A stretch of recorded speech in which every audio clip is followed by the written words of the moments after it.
Selamat pagi Bapak Ibu semua, salam sehat dan damai sejahtera untuk kita semua. Terima kasih saya ucapkan buat Bapak Ibu semua yang pagi ini boleh bergabung bersama kami dalam Sharing and Caring TK Santo Yusuf Jalan Jawa. Artinya kita di sini boleh sama-sama menyadari, boleh sama-sama mau belajar dan saling support untuk menciptakan situasi belajar anak-anak kita khususnya dalam PJJ ini.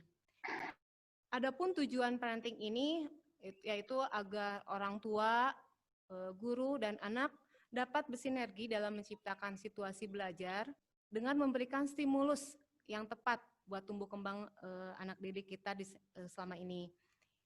Selain itu juga untuk memberikan ruang untuk mereka mengeksplor sendiri, seperti misalnya yang mengeksplor tugasnya yang dari ibu guru atau memberikan kesempatan kepada mereka mengerjakan segala sesuatunya sendiri. Selain itu pun kita juga bisa memotivasi mereka di saat mereka mendapatkan kesulitan untuk mengungkapkan atau berbicara. Bahkan kita bisa menolong mereka untuk misalnya dengan kata bantu, boleh saya minta tolong, atau bagaimana cara menawarkan bantuan, seperti misalnya boleh saya bantu. Nah, hal-hal seperti itu tentunya akan membawa anak-anak nantinya menjadi anak-anak yang lebih berani, lebih percaya diri. Selain itu pun ini akan berpengaruh kepada hubungan relasi anak-anak kita dengan dalam menjalin hubungan relasi dengan anak-anak yang lainnya. Nah, tugas kita adalah memotivasi mereka dan memberikan ruang waktu untuk mereka boleh sama-sama mencari rasa penasarannya sendiri, karena dari sinilah mereka belajar banyak hal. Hari ini mari kita sama-sama belajar, sama-sama menjadi bagian dalam diri anak untuk memberikan stimulus yang tepat untuk tumbuh kembangnya anak-anak kita. Terima kasih, sekian dari saya, Tuhan Yesus memberkati. Oke, selamat pagi Ibu Astrini. Pagi, Bu. Oke, kita kenalan dulu dengan Ibu Astrini. Ibu Astrini itu lahir di Bandung 3 Juni 1980. Oke. Beliau menganyam pendidikan di Universitas Maranatha pada tahun 1908 sampai 2004. Kemudian melanjutkan pendidikan di Universitas Indonesia pada tahun 2004 sampai 2006. Beliau juga aktif di Direktur of Biang Lalananda, Manajemen Pelita Potensi, kemudian di Psikologi Pelita Potensi.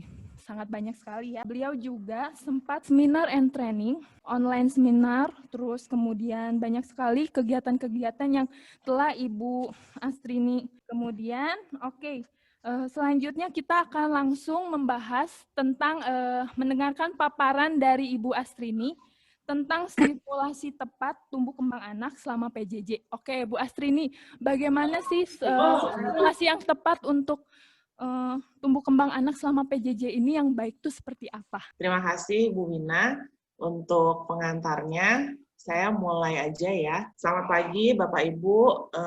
Mungkin kebanyakan orang tua yang memang anaknya sedang ada di masa playgroup ya, gitu ya. Jadi usianya mungkin sekitar 2 sampai 3 tahun.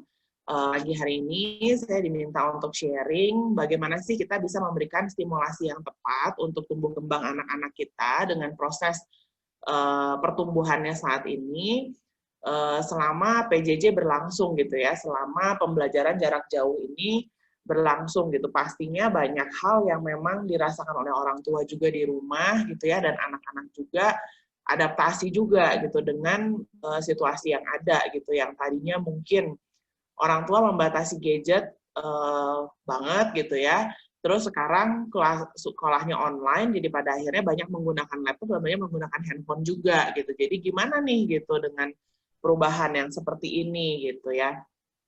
Nah, yang pertama apa sih yang kita perlu pahami dulu gitu ya tentang anak-anak kita yang levelnya sekarang ada di playgroup ya. Mereka mulai di usia 3 tahun ini mulai masuk sekolah. Jadi mulai ada struktur, mulai ada kegiatan, mulai ada aktivitas-aktivitas rutin yang memang mereka ikuti setiap harinya ya.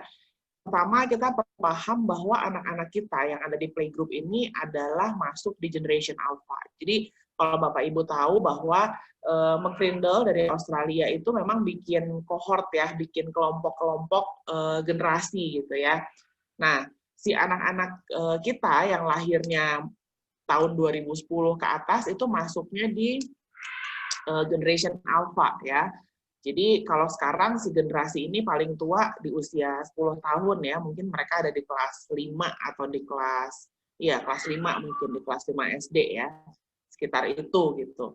Jadi memang kita perlu melihat juga bahwa kita punya generation gap juga sama mereka nih gitu.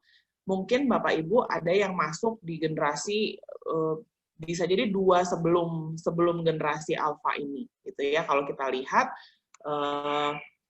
lihat aja incoming teknologi nih ya yang ada di sini ya. Dulu kayaknya kita punya radio kaset itu udah keren banget gitu ya. Terus tiba-tiba keluar Walkman. Nah, ini zaman-zaman saya ya, zaman-zaman saya remaja. Tiba-tiba keluar Walkman kayaknya keren gitu, nggak kepikir gitu. Nah, sekarang mereka udah pakai iPod. iPod dulu keren banget, sekarang udah mungkin berganti lagi gitu ya. Jadi memang kemajuan teknologinya ini menjadi kemajuan yang sangat cepat gitu ya. Terus kemudian mungkin di sini diprediksikan gitu ya, yang outgoing teknologi mungkin di tahun 2023 itu kan mungkin sekitar 2 tahun lagi gitu ya. Dompet tuh kayaknya udah nggak kita perlukan gitu ya, sudah tidak kita butuhkan gitu. Jadi mereka ada dalam kondisi generasi budaya di mana semuanya sudah bisa pakai teknologi. Ya, mungkin kita nggak perlu lagi bawa-bawa dompet dan kartu dan sebagainya gitu ya, karena udah lebih gampang lah gitu. Sekarang aja kita mau belanja tinggal transfer atau pakai aplikasi gitu. Semua barang belanjaan kita sudah ada di rumah tanpa kita harus pergi, tanpa kita harus keluarin uang. Bahkan mungkin ada Bapak Ibu yang nggak pernah pegang uang cash lagi sekarang gitu ya. Semuanya tinggal bayar, ada OVO, ada GoPay, ada Dana, ada apa segala macam, tinggal bayar pakai itu lebih mudah gitu. Jadi kadang-kadang udah mungkin dompetnya udah jadi kecil, sekarang cuman isinya KTP sama SIM gitu ya kalau pergi gitu. Segala proses pembayaran udah semuanya bisa lewat handphone gitu ya. Jadi memang ini yang akan terjadi sama anak-anak kita yang sekarang lagi dalam masa di playgroup gitu ya. Mungkin nantinya ke depannya juga ada jurusan-jurusan baru, ada lapangan-lapangan pekerjaan baru yang kita tidak pernah bayangkan juga saat ini gitu ya. Kalau di sini dibilang mungkin pekerjaan-pekerjaan baru bisa mulai dari cyber security gitu ya. Kalau dulu kan nggak ada gitu ya satpamnya untuk di area cyber ya, untuk di area internet gitu, nggak ada. Mungkin nanti akan jadi ada seperti itu ya. Terus kemudian di sini ada well-being manager gitu ya. Jadi lebih arahnya ke mental health bagaimana, itu juga maju juga gitu ya, program-programnya dan sebagainya gitu. Jadi ini yang akan mereka hadapi sebetulnya. Ini kita perlu pahami juga ya. Nah, ini perbandingannya. Bapak Ibu ada di mana nih gitu ya. Kalau generation alpha ini kan mereka yang lahir di tahun 2010 ya. Generation Z, untuk Gen Z, itu mereka yang lahir di tahun 95 sampai 2010. Nah, orang tuanya Generation Alpha biasanya ada di Generation Y, ya, di Gen Y. Generation Y ini yang lahirnya tahun 81 sampai tahun 94. Kemudian di Generation X, itu dia lahirnya dari tahun 61 sampai tahun 80. Baby Boomers itu di atas tahun 60. Ya, kebayang si builders ini berarti di tahun berapa? Mungkin 40-an ya lahirnya gitu. Jadi memang sangat berbeda. Kita bisa punya gap generasi itu mungkin 1 atau bisa 2 ya. Mungkin sekarang orang tua ada yang di generasi X, ada yang di Y gitu ya. Kebayang dulu mereka merasa oke banget dengan si kaset gitu ya. Terus tiba-tiba jadi Walkman, keren banget, terus jadi iPod, terus sekarang udah pakai Spotify, pakai handphone gitu ya. Terus nanti apalagi gitu ya, di Generation Alpha, apalagi yang akan jadi kecanggihan teknologinya ya. Nah, sehingga dengan perbedaan gap generasi ini, dengan perbedaan generasi, perbedaan kemajuan teknologi gitu ya, itu membuat pendekatan kita terhadap anak pun jadi perlu berbeda ya, karena mereka lahir di zaman yang juga berbeda dengan kita gitu ya. Banyak hal-hal yang sudah maju saat ini sehingga generation alpha ini sebenarnya dibilangnya adalah generasi yang paling terdidik sebetulnya ya. Generasi yang paling terdidik karena dari segi pendidikan, dari segi kurikulum, dari segi sekolah, itu semua area sudah sangat terbuka gitu ya, dan kita berusaha ke sana gitu. Banyak sekarang pendidikan-pendidikan, sekolah-sekolah yang berusaha memenuhi kebutuhan anak-anak yang beragam gitu, sehingga kurikulum juga semakin beragam gitu ya. Jadi memang sekarang kalau kita mau pilih sekolah, cari yang cocok dengan anak kita gitu ya. Nggak ada sekolah bagus, sekolah kurang bagus, itu udah kalau saya bilang nggak bisa kita bilang seperti itu. Tapi kurikulum seperti apa yang paling tepat, yang paling cocok untuk anak-anak kita dengan segala keunikannya anak kita gitu ya. Jadi itu yang terjadi. Maka memang generasi ini akan jadi generasi yang paling terdidik, generasi yang sangat tenggelam dengan teknologi. Jadi mereka bukan generasi yang kalau kita mungkin di Gen X atau di Gen Y itu generasi yang mengalami peralihan ya, generasi yang mengalami perubahan. Dulu pakai telepon, saya teleponnya telepon puter ya, waktu saya masih kecil teleponnya mesti diputer satu-satu. Salah nomor, ulang lagi dari awal gitu ya. Nah, mereka pasti nggak kebayang dengan yang seperti itu. Dan juga mungkin anak-anak sekarang nggak akan kebayang kalau nggak punya handphone tuh kayak apa kehidupannya gitu ya. Nah, untuk orang-orang level-level yang masih di angkatan kita mengalami itu peralihannya dari yang nggak ada laptop, nggak ada komputer, terus kemudian ada komputer, gitu ya, kita belajar. Makanya untuk sekarang, orang-orang yang di area baby boomers atau juga Gen X, kadang-kadang masih suka males juga belajar teknologi, gitu ya, karena memang, instingnya, gitu ya, kecepatannya, mudahnya untuk mempelajari teknologi itu tidak semudah anak-anak sekarang, gitu. Mereka nggak perlu diajarin lama-lama, pasti udah dengan sendirinya udah bisa gitu ya. Mereka punya lah sense-nya gitu ya, punya sense-nya untuk belajar teknologi gitu. Ya, jadi ini yang memang kita perlu pahami bahwa kita punya gap generasi sama anak-anak kita sehingga pola asuh kita pun perlu disesuaikan gitu ya. Pendekatan kita terhadap apa yang mereka lakukan sekarang juga perlu disesuaikan. Ditambah lagi ternyata di tahun ini kita mengalami pandemi gitu ya. Di tahun ini kita mengalami hal yang kita nggak pernah duga gitu. Tiba-tiba webinar kayak begini itu bisa online ya. Sekolah juga online. Memang ada sisi positif, ada sisi negatif ya. Mungkin buat Bapak Ibu webinar online ini akan lebih memudahkan gitu ya. Nggak perlu siap-siap.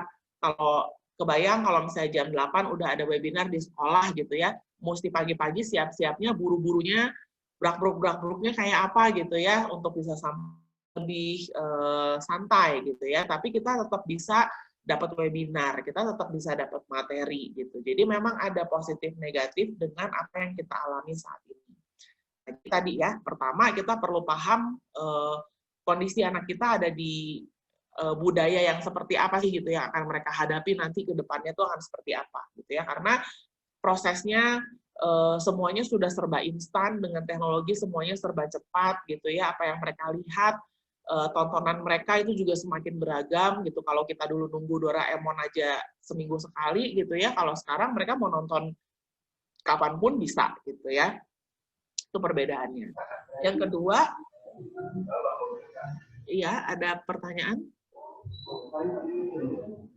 Enggak ya? Oke. Yang kedua, ini adalah konsep tumbuh kembang ya. Saya selalu bawa kemana-mana pohon ini gitu ya. Mungkin kemarin Bapak Ibu yang anaknya dari TKB menuju SD gitu ya, saya juga jelaskan tentang learning tree ini gitu ya, tentang pohon belajar dan bagaimana sih kalau kita mau membuat anak kita menjadi great kids gitu ya. Sebenarnya konsep tumbuh kembangnya, konsep pertumbuhannya itu seperti apa gitu. Nah, kita bisa lihat si pohon ini ya. Bahwa pertumbuhan anak-anak itu seperti pohon. Mereka ada akar-akarnya yang ada di bawah, di dalam tanah gitu ya. Terus kemudian si akar-akar ini punya fungsinya masing-masing gitu ya. Dan harus dinutrisi oleh tanah yang ada di sekitarnya untuk dia bisa tumbuh, punya batang yang kokoh, punya batang yang baik gitu ya. Dan kemudian si batang-batang ini pun akhirnya bisa mengeluarkan cabang-cabang dan ranting-ranting yang baik juga gitu. Nah, ini pohon ini memang konsepnya dari Greenspan. Greenspan ini yang mendalami dan membuat program atau metode namanya Dear Floor Time ya. Dan saya melihat konsep ini konsep yang sangat baik gitu ya untuk kita bisa melihat oke, sehingga nanti begitu anak kita makin lama makin besar sampai seperti kita pun masih ada dalam pohon ini juga sebetulnya gitu ya. Cuman kita udah makin atas karena batangnya udah semakin tinggi gitu. Kalau mereka mulai dari akar-akar dulu terus kemudian tumbuhlah menjadi batang dan pada akhirnya menjadi cabang-cabangnya gitu. Nah, kalau kita lihat dari pohon ini gitu ya, yang mendasari anak ini bisa jadi akar-akarnya gitu ya, yang menutrisi untuk batangnya bisa tumbuh adalah apa? Adalah kemampuan-kemampuan yang sangat dasar ya. Kemampuan-kemampuan ini yang banyak distimulasi, kemampuan yang banyak dilatih pada saat mereka masih di bawah 5 tahun ya. Meskipun tetap akan terus berjalan sesuai dengan usia perkembangannya dia ya. Visual spasial, mereka belajar tentang jarak. Ketika mereka melihat kedalaman dan sebagainya gitu ya, prosesnya tuh gimana sih sehingga pada akhirnya mereka bisa bergerak gitu ya, dan mereka tahu kalau saya mau ambil botol di depan saya, ya begini saya ambilnya gitu ya, begini jaraknya gitu. Kemudian executive functioning. Nanti saya akan jelaskan lebih detail tentang area yang ada di bawah ya. Executive functioning itu apa sih gitu ya? Kemampuan kita untuk bisa menyelesaikan problem. Ya, kemampuan problem solving, kemampuan berpikir logis gitu ya, kemampuan kita untuk menyelesaikan persoalan. Itu di executive functioning ya. Jadi kalau saya punya kendala, saya mesti apa gitu ya. Kalau anak-anak di bayi misalnya terus dia lihat mainan, saya mau ambil mainan itu gitu ya. Saya harus gimana? Ketika fasenya dia masih merangkak, mungkin dia akan jadi bangun, kemudian dia merangkak, terus dia ambil gitu ya. Itu executive functioning gitu. Itu akan berkembang sesuai dengan usianya. Kemudian motor planning sequencing. Ya, tadi ketika dia sudah punya akal, oke, saya mau ambil itu berarti saya harus jalan ke sana. Nah, motor planningnya adalah bagaimana dia bisa membuat badannya bergerak ke arah sana gitu ya. Jadi kalau misalnya ada anak-anak aku haus gitu. Oke, berarti aku mau minum gitu ya. Nah, gimana caranya minum? Motor planning atau sequencing-nya adalah aku berdiri, aku jalan ke meja makan, aku ambil gelas, kemudian aku isi airnya, terus aku minum. Itu planning ya. Semua anak perlu belajar tentang planning ini, yang mana memang akhir-akhir ini dengan kemajuan teknologi dan dengan kehidupan kita yang semuanya jadi serba instan, planning ini memang jadi fokus harus diajarkan ke anak-anak gitu ya. Mereka biasanya banyak terbantu gitu ya ketika bilang aku haus gitu. Sudah datanglah encus atau mbak dengan gelas berisi air gitu ya. Sehingga akhirnya mereka tidak belajar prosesnya. Nah, ini juga harus disesuaikan dengan usianya gitu. Jadi di usia berapa sih mereka sudah mulai bisa ambil sendiri, di usia berapa sih mereka sudah bisa menjalani proses gitu ya. Kemudian auditory processing. Auditory processing itu bagaimana dia menerima informasi lewat auditori gitu ya, lewat telinganya, terus kemudian diproses informasinya sehingga dia paham dengan informasi yang dia dapatkan ya, auditory processing. Kemudian nantinya kalau misalnya gurunya semakin dia besar, gurunya menjelaskan di depan kelas, dia paham. Oh, yang dijelasin ini, saya mengerti informasinya. Kemudian sensory processing. Sensory processing itu bagaimana dia menerima informasi dengan semua alat inderanya, ya, dengan semua sistem sensorinya. Nah, ketika hal-hal yang ada di akar ini berkembang dengan baik, gitu ya, kemudian nurturing interaction adalah tanah yang ada di sekitar akar-akar ini, bagaimana pola interaksi dia dengan gurunya, dengan orang tuanya terutama, ya, karena pola asuh akan lebih banyak dari orang tua, dari rumah, gitu ya, sehingga Nurturing interaction inilah yang akan menutrisi akar-akar ini sehingga dia akan tumbuh menjadi batang. Batangnya tuh apa sih? Batangnya itu kemampuan fungsi emosi ya, perkembangan fungsi emosi. Jadi kemampuan dia untuk regulasi emosinya. Kemampuan dia untuk bisa hadir sepenuhnya dalam setiap kegiatan yang dia lakukan. Kemudian dia waspada, bukan waspada, dia aware gitu ya, peka terhadap lingkungannya, dan dia bisa membuat dirinya calm gitu ya, itu regulasi emosi. Kemudian naik lagi setelah dia bisa meregulasi dirinya, dia bisa meregulasi emosinya, dia akan bisa melakukan komunikasi atau dia bisa engage dengan lingkungan sekitarnya. Ya, dia peka ada orang lain, dia bisa berelasi dengan orang lain, kemudian nanti komunikasinya dua arahnya semakin panjang gitu ya.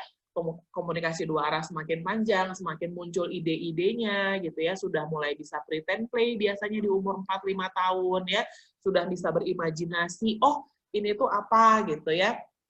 Misalnya dia nggak punya permainan masak-masakan, tapi dia bisa bikin bantalnya ini kompornya ya Ma gitu. Terus nanti ini apanya dan sebagainya, dia bisa mengeluarkan ide. Kemudian dia nanti sejalan dengan perkembangan dia akademiknya, mulai masuk sekolah, mulai ada yang di sebelah kiri gitu ya, kemampuan dia untuk memahami bacaan, reasoning-nya dia gitu ya, kemampuan berpikirnya, bagaimana kemampuan mengorganisasi gitu. Itu nanti akan muncul sejalan dengan dia mulai masuk sekolah dasar. Kemudian yang paling tinggi nantinya memang adalah sebenarnya kita berusaha, ini jadi konsep juga ya Bapak Ibu, tujuan tumbuh kembang anak kita kemana sih gitu ya. Sebenarnya tujuannya ada yang di sebelah kanan. Bagaimana dia bisa empati sama orang lain ya, dia bisa merasakan apa yang orang lain rasakan. Dia punya curiosity yang cukup tinggi ya, punya rasa penasaran yang cukup tinggi. Untuk apa sih rasa penasaran ini? Untuk proses belajarnya dia, untuk proses dia mendalami sesuatu gitu ya, untuk proses dia belajar hal-hal baru. Kemudian creativity, kemampuan dia untuk berkreasi, kemampuan dia untuk menciptakan ya, berkarya ya, logical thinking bahwa ketika dia punya persoalan baik itu sosial atau yang lain, pekerjaan dan sebagainya, dia punya kemampuan berpikir logis yang baik ya. Kemudian self esteem, dia punya harga diri yang baik juga, dia menilai dirinya berharga ya. Dan itu dasar untuk dia bisa respect juga sama orang lain ya. Kemudian internal disiplin, bagaimana dia bisa mengontrol dirinya. Kalau nanti kuliah masih jauh sih ya gitu ya, playgroup ke kuliah masih amat sangat jauh gitu, tapi sejalan dengan perkembangannya sekarang ketika dia masih kecil pun gitu ya, dia akan punya oke, aku makan permennya udah banyak hari ini, aku bisa, itu internal disiplin kan sebenarnya, aku bisa menahan diri untuk oke, aku nggak makan lagi misalnya gitu ya. Seperti itulah. Kemudian moral integrity, agama, nilai-nilai moral yang diajarkan ke dia, komunikasi, bagaimana dia berkomunikasi dengan orang lain gitu ya. Dengan yang lebih tua dia tahu caranya berkomunikasi bagaimana, dengan teman sebaya bagaimana gitu ya. Kemudian engagement, bagaimana dia bisa engage dengan orang lain, dia bisa secara luas gitu ya berinteraksi dengan orang lain, karena itu yang dibutuhkan ya ketika nanti kita semakin dewasa. Kemudian emotional range, dia punya range emosi yang cukup besar gitu ya, yang bervariasi gitu. Jadi dia juga paham gitu bahwa nggak cuma sedih, marah, senang, tapi ketika dia sepertinya marah, tapi ini perasaannya tuh perasaan apa gitu ya, apakah ini karena malu, apakah ini karena kecewa, apakah ini karena sedih gitu ya.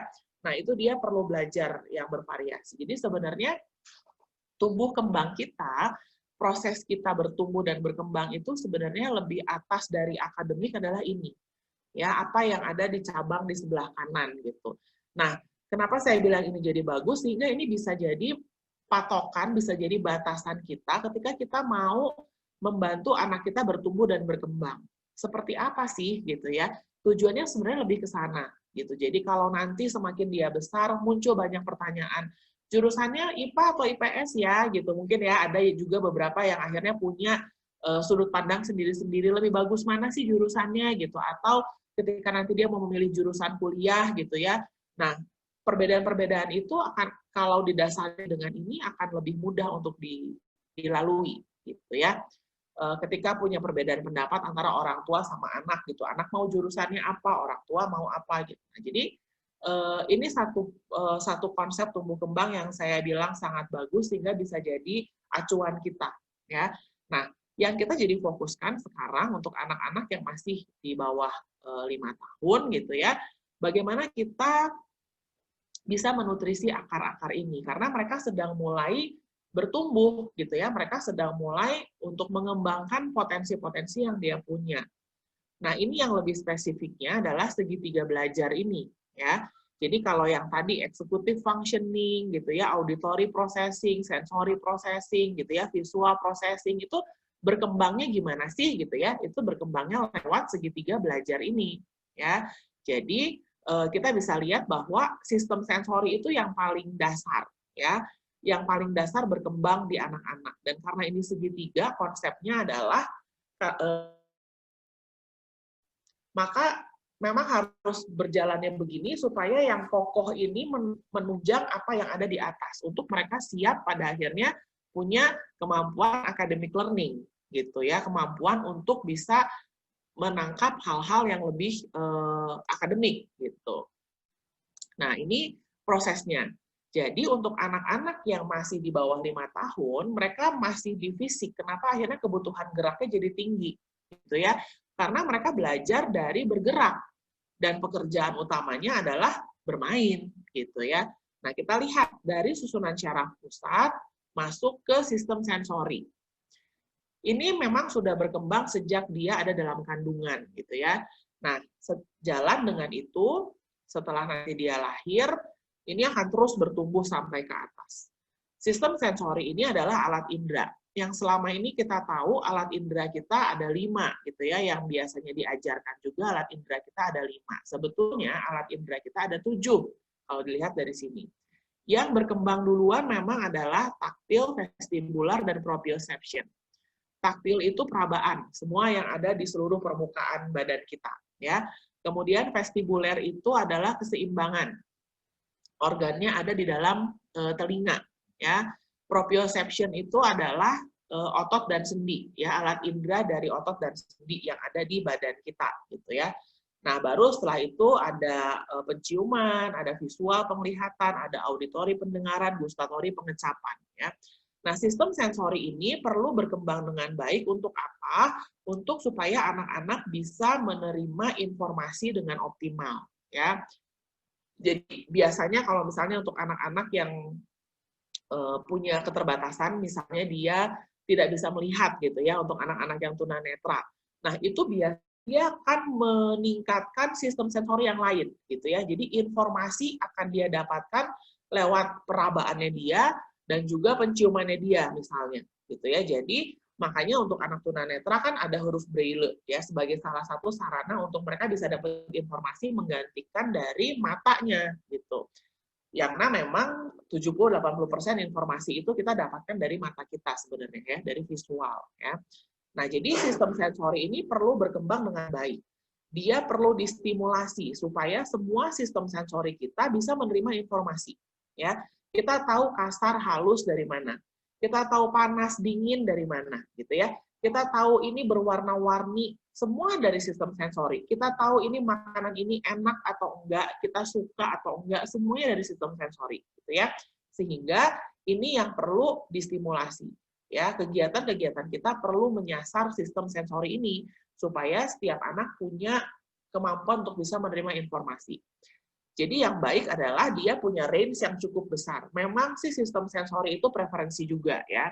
Kayak kita nih, semakin kita besar, kita juga sadar bahwa kita tidak kita termasuk orang yang nggak bisa yang ribut-ribut misalnya gitu ya, nggak bisa konsentrasi, atau kalau terlalu ribut kita pusing misalnya gitu, karena mungkin auditori kita sensitif, sehingga kita mencari tempat yang lebih tenang gitu ya. Atau misalnya kalau makan saya nggak suka yang rasanya terlalu kuat, saya lebih suka memang yang hambar misalnya gitu ya, yang rasanya nggak terlalu kuat. Atau kalau di taktil perabaan, saya ini orangnya jijian gitu ya.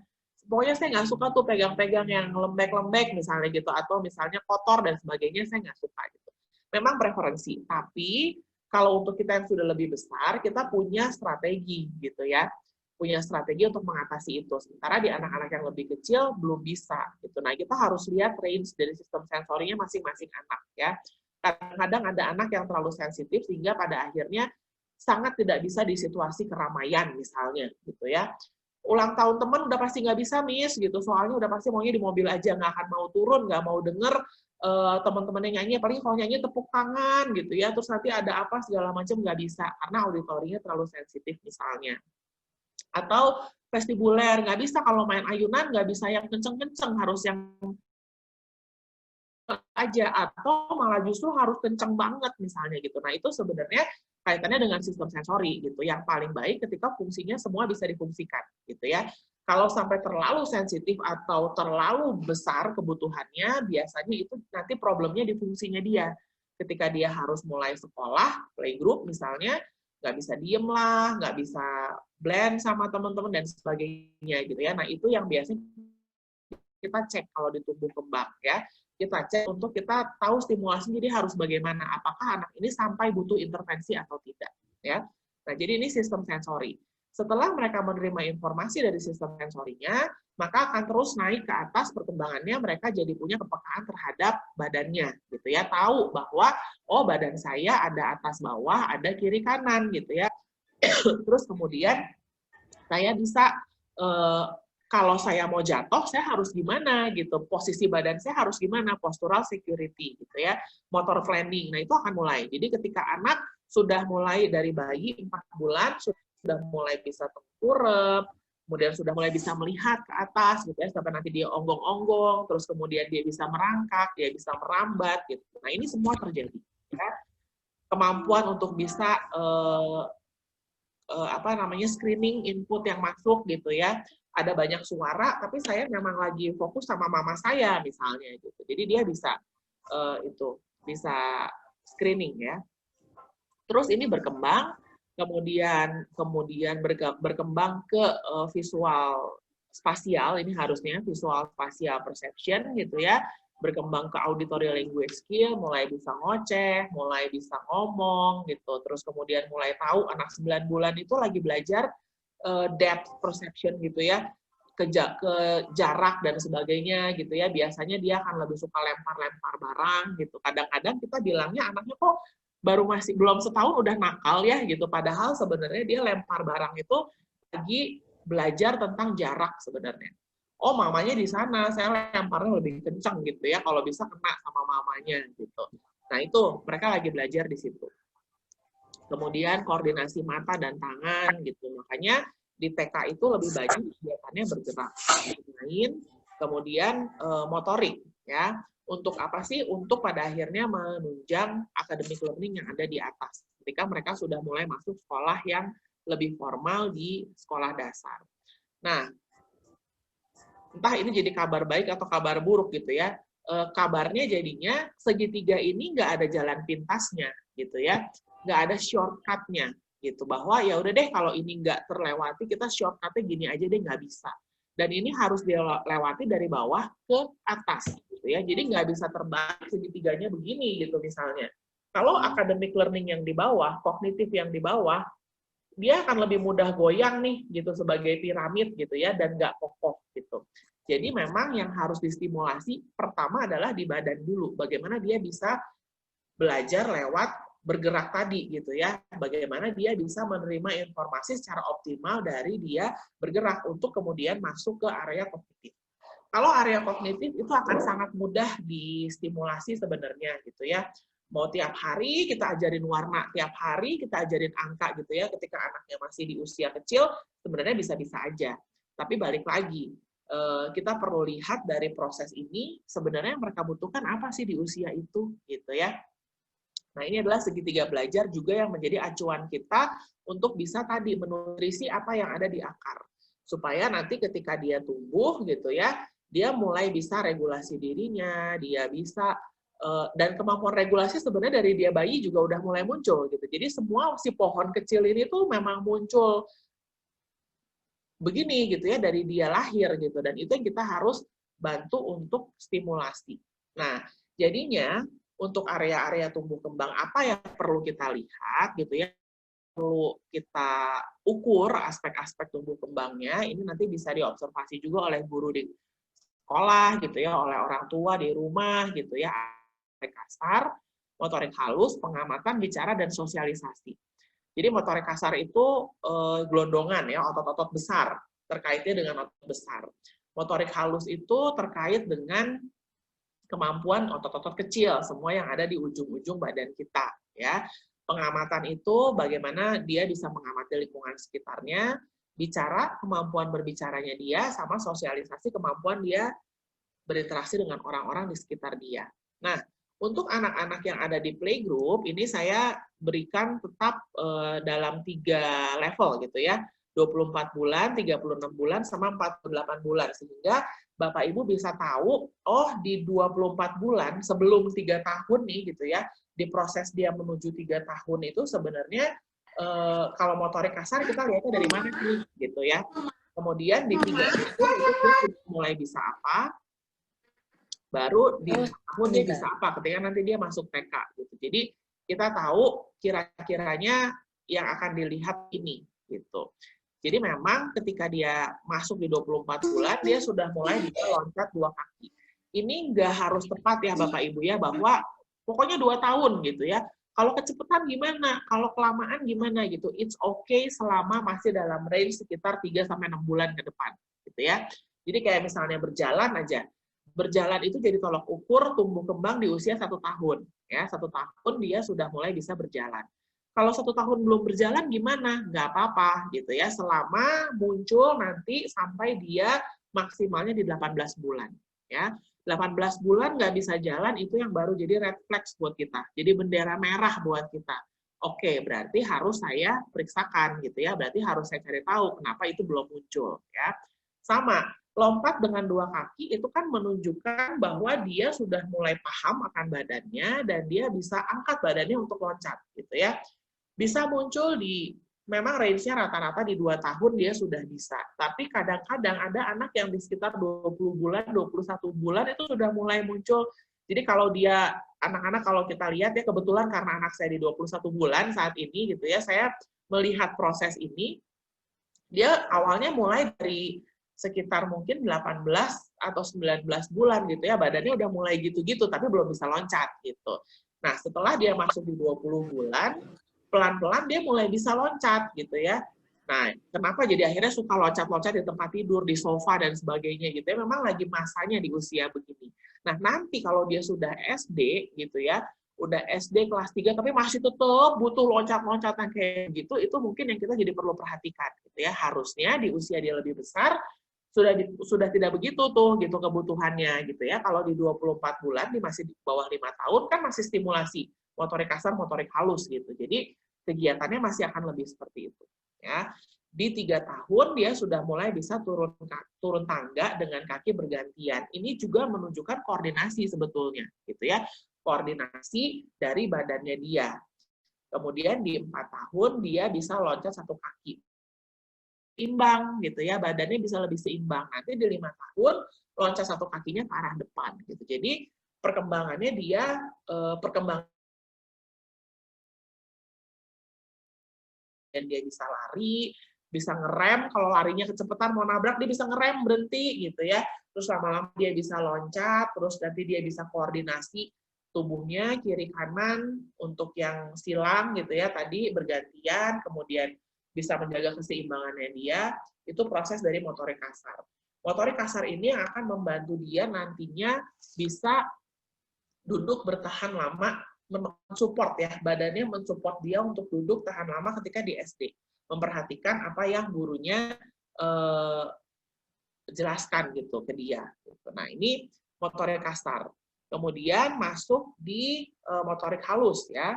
Motorik halus itu di 2 tahun itu dia sudah mulai bisa memutar benda. Ini seharusnya memutar benda. Ya, jadi kayak misalnya buka tutup botol apa gitu ya. Nah, itu di 24 bulan sudah muncul dan sudah bisa ya.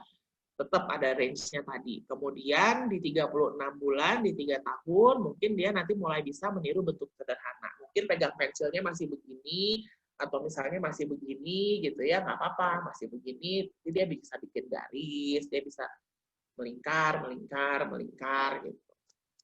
Sampai nanti ketika dia di 48 bulan, mulai menuju tripod grip di 5 tahun, sudah lebih oke, sehingga dia lebih oke nanti masuk SI di motorik halus. Kemudian masuk di pengamatan. Nah, pengamatan ini adalah bagaimana dia bisa melihat gitu ya, mengamati apa yang ada di sekitarnya dia. Jadi kalau di 2 tahun biasanya dia sudah mulai bisa tahu anggota-anggota tubuhnya. Makanya ada lagu-lagu head, shoulders, knees, and toes gitu ya, kepala, pundak, lutut, kaki gitu. Terus kemudian membantu mereka juga mengenali dengan cara yang lebih menyenangkan sebetulnya ya. Kemudian masuk di kemampuan bicara ya. Kemampuan bicara ini ada 2, kita lihatnya kemampuan reseptif sama kemampuan ekspresif ya. Jadi bahasa reseptif itu adalah yang kita terima. Seperti saat ini Bapak Ibu mendengarkan saya itu reseptif. Ya, kalau ekspresif itu ketika dia mengungkapkan, ketika dia mengucapkan gitu ya. Nah, di 2 tahun biasanya mulai setahun anak-anak sudah mulai bisa sebut namanya gitu ya. Kalau ditanya, "Mana yang namanya ini?" gitu, dia udah bisa, "Aku," gitu ya. Mungkin kata ganti "aku" masih belum ya di usia setahun itu. 2 tahun juga masih baru belajar, tapi dia sudah bisa misalnya, "Kamu mau apa?" "Aku mau roti," misalnya gitu, "aku mau coklat," gitu. Jadi sudah bisa 2 kata di usia 2 tahun ya, sudah mulai muncul nih gitu kalimatnya gitu ya. "Ma mau minum," gitu ya. Nanti di 3 tahun dia sudah bisa bertanya gitu ya dengan kata apa, siapa, di mana, itu dia udah bisa. Biasanya muncul-muncul di 2 tahun dia cuman misalnya bertanyanya kalau dia pergi terus mamanya tiba-tiba nggak kelihatan, dia mamanya gitu ya, mungkin masih sebatas itu, tapi dia mau nanya gitu, mamanya mana gitu misalnya gitu. Jadi nanti di 3 tahun dia sudah mulai bisa bertanya begitu.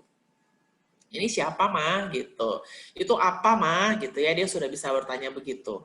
Kemudian nanti di 4 tahun untuk bahasa, ini mungkin belum terganti ya, di 48 bulan untuk bahasa itu dia sudah bisa merangkai kalimat. Ya, sudah merangkai kalimat yang 3 kata atau lebih. Ya, itu di 48 bulan. Nanti tahun dia sudah bisa bercerita yang bermakna. Ya, itu di 5 tahun. Nah, ini untuk bicara. Nah, memang kendala-kendala yang bisa dialami akhir-akhir ini ya, permasalahan yang sering muncul adalah reseptifnya dia paham gitu ya. Dia mau disuruh ambil remote, tolong kasih ini ke papa, tolong ambilin koran, misalnya ambilin buku mama, atau ambilin tisu 1 dek, gitu, dia bisa. Tapi ekspresifnya yang kadang-kadang suka terhambat gitu ya, sehingga banyak yang speech delay, ya terlambat gitu. Nah memang red flags-nya adalah ketika sampai 2 tahun belum bisa bicara, itu mungkin perlu diperiksakan, perlu tahu kenapa, apa yang jadi kendala gitu ya, sampai dia belum seperti itu. Kemudian masuk di perkembangan sosialisasi, di 2 tahun dia sudah mulai bisa imitasi gitu ya. Kenapa sering ketemu anak-anak kalau jalan tangannya di belakang gitu ya, ngikutin opa-omanya kalau jalan tangannya di belakang gitu ya. Atau misalnya ngikutin mamanya gitu, tangannya di samping gitu ya. Jadi dia sudah mulai bisa imitasi apa yang orang lain lakukan ya. Kemudian nanti di 3 tahun ketika dia masuk sekolah, dia sudah mulai bisa main ya. Sudah mulai bisa main sama orang tuanya, bisa main sama teman-temannya meskipun dengan mainan masing-masing ya. Nanti di 48 bulan, di 4 tahun barulah dia main bersama dengan 1 permainan. Jadi mulai bisa, ini rumah-rumahannya kita main sama-sama ya gitu. Kalau masih kecil mungkin lebih enjoy misalnya main masak-masakan masih sama mamanya gitu, tapi begitu sudah lebih besar sudah mulai bisa berkolaborasi dengan teman-temannya. Nanti di 5 tahun dengan permainan yang ada aturannya itu dia akan mulai bisa di 5 tahun. Nah ini adalah 5 aspek tumbuh kembang yang biasanya memang kita pakai untuk mengukur ya, untuk mengukur tumbuh kembang anak itu.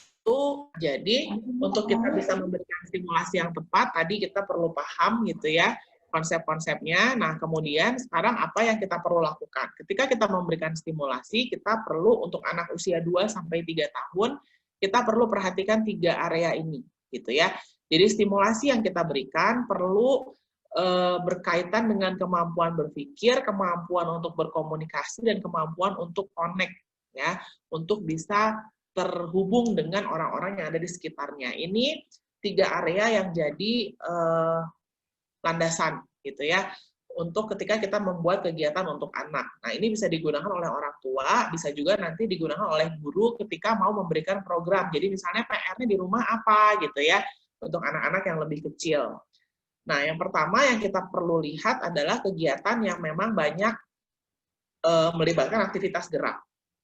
Jadi buat Bapak Ibu yang memang rumahnya di kompleks gitu ya dan cukup aman, manfaatkanlah untuk bisa jalan pagi atau jalan sore anaknya gitu ya. Sehingga dia tetap punya aktivitas untuk bergerak. Main sepeda boleh gitu ya, belajar pakai skuter atau apa tuh yang di boseh gitu ya, itu boleh juga gitu. Terus kemudian di rumah kalau memang ada lahan, ada kebunnya gitu ya, ada tamannya gitu untuk siram tanaman. Nah, ini bisa juga menyasar kemampuan motorik, juga kemampuan tadi ya, executive functioning gitu. Kalau mau siram tanaman, kita harus mulai dari mana gitu. Jadi kita libatkan dia dari kegiatan awalnya. Aku mau pakai itu, misalnya buat nyiram tanaman tuh yang plastik, misalnya gitu ya. Kemudian ya udah kita isi dulu airnya gitu. Di mana kita isi air gitu ya, nanti dia kan ngeliatin gitu. Oh itu di situ di kerannya mah misalnya. Oke, ya udah. Taruh di keran, buka kerannya. Itu kan memutar benda juga gitu ya. Diputar, diisi, kalau udah penuh terus diangkat misalnya gitu. Oh ternyata kalau penuh banget keberatan ya gitu, kamu nggak bisa angkat. Jadi harus gimana gitu. Nah sebenarnya dengan proses itu dia belajar juga di situ. Nah, penekanan kita adalah prosesnya ya, Bapak Ibu gitu. Jadi untuk anak-anak yang lebih kecil jangan terlalu berfokus pada hasil. Kalau hasil kan adalah nyiram tanamannya, semua tanaman kesiram misalnya gitu ya. Terus nggak becek gitu misalnya, nggak kemana-mana gitu. Anaknya juga baik-baik aja, nggak sampai basah misalnya gitu. Itu kalau kita fokusnya pada hasil. Tapi biarkanlah dia menjalani prosesnya gitu. Sehingga memang kita perlu menekankan pada proses. Oh, nyiram tanaman tuh seperti ini prosesnya. Kalau keberatan, kalau ngisi airnya kepenuhan, ternyata jadi nggak bisa diangkat, aku nggak kuat. Jadi aku harus gimana? Oh, ternyata supaya lebih ringan bisa dibagi ya, gitu. Misalnya kalau ada adik kakaknya, boleh sekalian gitu.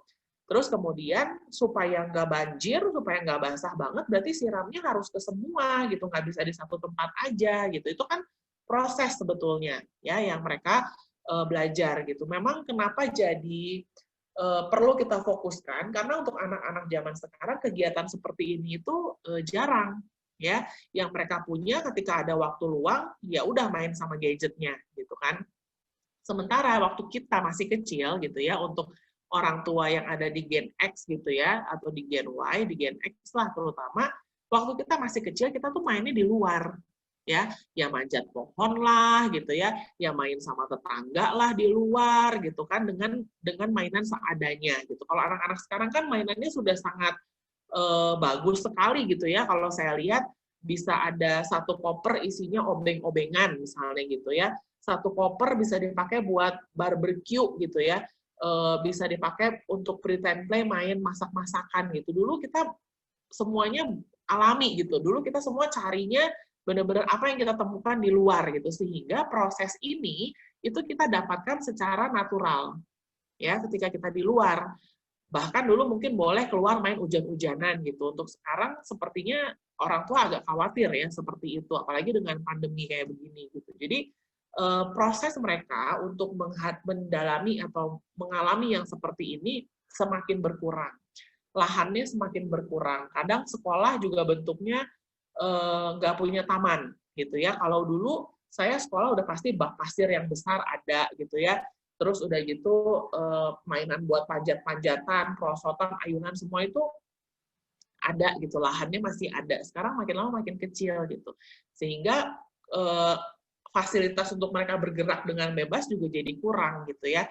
Nah, itu yang kita hadapi sekarang sehingga aktivitas-aktivitasnya perlu kita ciptakan nih gitu. Kalau dia punya sepeda, ayo kita cuci sepedanya gitu ya. Dengan proses mencuci sepeda pun dia sudah belajar banyak sebetulnya dari situ ya.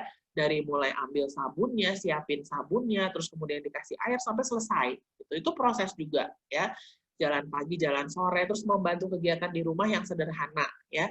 Sering saya bilang sama Bapak Ibu, sama Papa Mama, orang tua, ya udah kalau di rumah pesan galon aqua gitu ya. Kalau sekarang karena pandemi kita harus lap dulu bersih di luar, baru masuk ke dalam rumah, minta anaknya yang dorong gitu ya, sampai di sana ya, kasih tahu gitu, tujuannya tuh di sana, minta dia yang dorong. Itu aktivitasnya juga menyasar ke badannya dia gitu ya. Bantu ya, mama mau lap ini mejanya nih, abis kamu makan, kamu juga lap nih, lap kamu misalnya gitu. Itu bisa. Jadi kita banyak melibatkan pada aktivitas-aktivitas yang bergerak ya, cuci motor, cuci mobil misalnya gitu, itu boleh.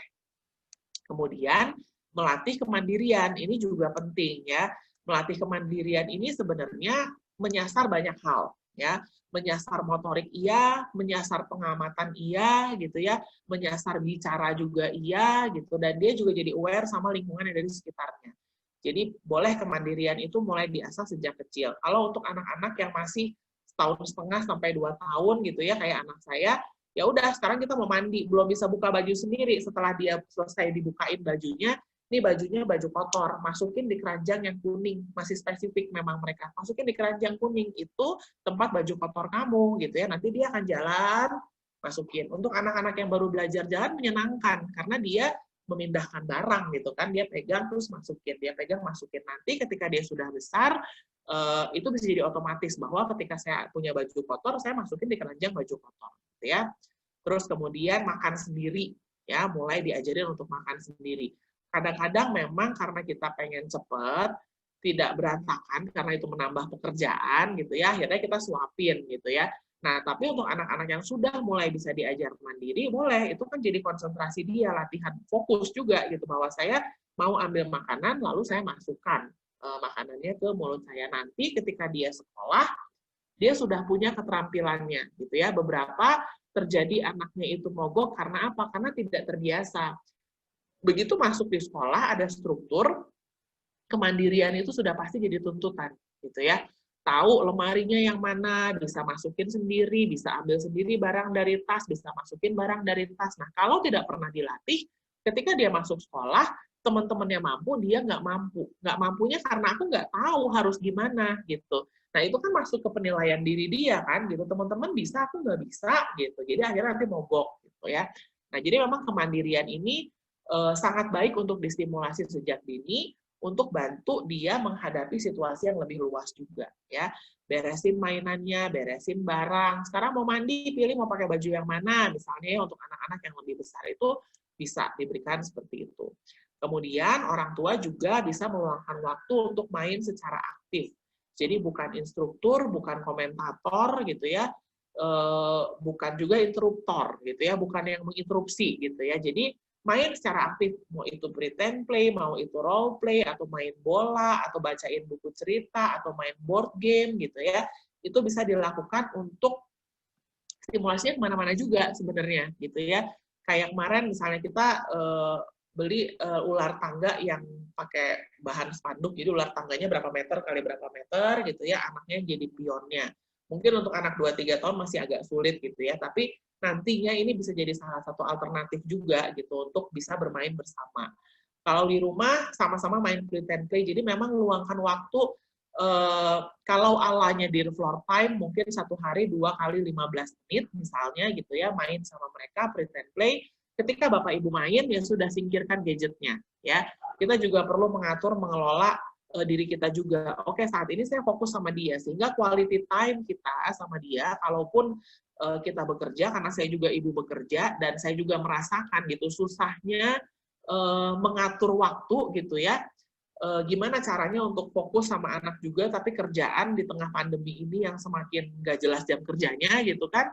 Nah, itu juga kita harus bisa atur, kita harus bisa bagi juga. Nah, quality time-nya adalah di situ, dengan bermain aktif sama dia. Kamu lagi mau main apa? Oh, lagi mau main masak-masakan ya?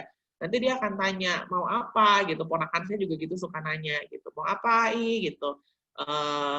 Aku punyanya menunya ini, misalnya gitu. Nanti ini ya, gitu, beli, terus nanti apa, dan sebagainya. Itu boleh luangkan waktu itu kalau bisa memang ada untuk quality time juga. Jadi tidak harus pergi kemana atau main kemana gitu ya.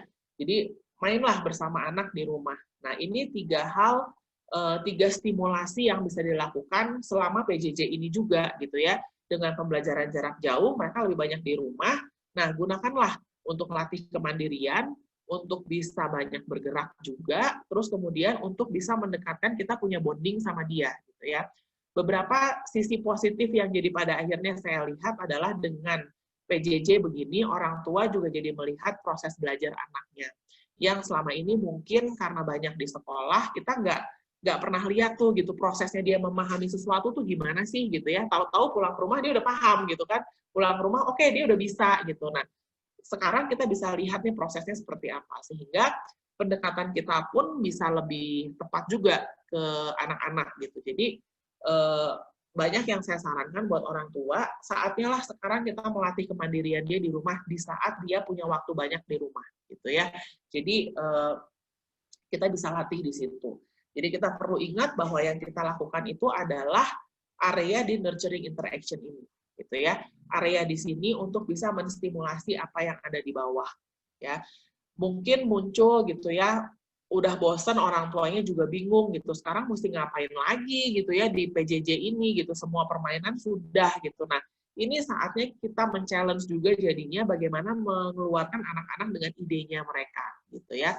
Yang kita perlu lihat adalah kebutuhan bergerak masih tinggi di usia ini gitu ya, dan dia sedang belajar, sedang memperhatikan sesuatu dan akhirnya belajar dari situ gitu ya, berpikir logisnya tuh muncul dari situ. Ya, jadi ini yang sedang kita lakukan untuk membantu menutrisi akar-akar yang ada di anak-anak kita. Ya, nah kalau di breakdown lagi, ini juga yang saya berikan pada waktu kemarin materi untuk anak TKB sampai SD gitu ya, nurturing interaction ini. Apa? Kita paham proses tumbuh kembang anak, kemudian kita membangun hubungan sama mereka yang memang memvalidasi apa yang mereka rasakan. Bosen ya, nggak tahu mau main apa lagi ya, gitu. Iya sih, Mama juga paham, kita mesti di rumah terus nih, udah 6 bulan, 7 bulan, Mama juga bosen, kita bikin apa yuk supaya kita nggak bosen, gitu ya. Jadi, tetap kita harus menerima kebosanan mereka. Kita nggak bisa membuat mereka, jangan sampai mereka tidak pernah bosan, gitu ya. Karena ketika mereka tidak pernah bosan, mereka juga nggak pernah ada dalam state berpikir, kan, berkreasi dan beride, gitu. Jadi, harus ngapain, gitu. Jadi, laluilah semuanya dengan natural gitu ya. Jadi kalau bosen ya bosen gitu, nggak apa-apa gitu. Kita bisa state ya, bosen, Mama juga paham, Mama juga bosen gitu ya. Jadi tidak mengambil alih, yang nomor 3, tidak mengambil alih persoalan ya. Kalau kita lebih banyak mengambil alih persoalan, maka si anak tidak belajar menghadapi persoalan sesuai dengan usianya dia. Ya, yang 4, 5, dan 6 kenapa saya merahin? Karena ini juga penting buat orang tua gitu ya. Paham bahwa sebenarnya anak itu melihat apa yang kita lakukan. Tanpa kita bicara pun dia melihat apa yang kita lakukan gitu ya. Bagaimana kita menghadapi suatu masalah, bagaimana kita marah itu dia lihat gitu kan. Bagaimana kita happy, bagaimana kita mengekspresikan perasaan itu dia lihat ya. Jadi jadilah contoh buat mereka, kemudian memiliki dan menjadi support system yang tepat juga gitu ya. Kita jadi support system untuk pasangan kita, untuk keluarga kita yang lain juga gitu. Kemudian yang terakhir adalah self-care. Itu sangat penting gitu ya. Kalau kitanya sendiri lagi penuh, lagi banyak tekanan juga dalam pekerjaan gitu ya, kita perlu belajar untuk menenangkan diri kita dulu, baru kita menghadapi si anak gitu. Karena kalau kita lagi nggak sabar, ini pun saya rasakan juga gitu ya, ketika lagi nggak sabar, ketika lagi bikin materi inilah contohnya gitu ya, karena anak saya masih 21 bulan, kadang-kadang juga nggak tahan kalau lihat mamanya kerja gitu ya, diganggu terus gitu. Dan mungkin kita sebagai orang tua pengalamannya adalah kenapa sih ketika kita lagi mesti mengerjakan sesuatu urgent dan penting malah gangguan itu datang gitu. Perasaan kalau lagi biasa-biasa aja dia cuek-cuek aja gitu ya.